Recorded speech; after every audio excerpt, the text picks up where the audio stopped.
నమస్కారం.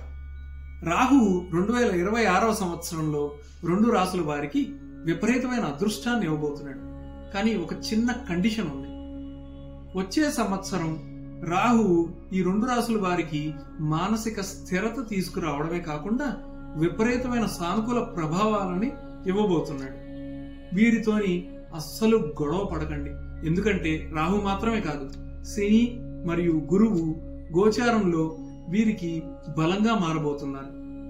ఆ కండిషన్ ఏంటంటే ఈ 2 రాసుల వారి జన్మజాతక చక్రంలో రాహువు 3, 6, 10 లేదా 11వ స్థానంలో ఉంటే సానుకూల ఫలితాలు గ్యారంటీ.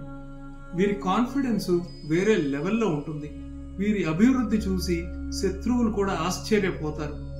ఒక చిన్న మనవి, ఇప్పటి వరకు మీరు మా ఛానల్ని సబ్స్క్రైబ్ చేసుకోకపోతే ఇప్పుడే చేసేయండి. 2026వ సంవత్సరంలో రాహు వలన అదృష్టం పొందే మొదటి రాశి కాలపురుష చక్రంలో 6వ రాశి అయిన కన్యా రాశి. 2వ రాశి కాలపురుష చక్రానికి 10వ రాశి అయిన మకర రాశి.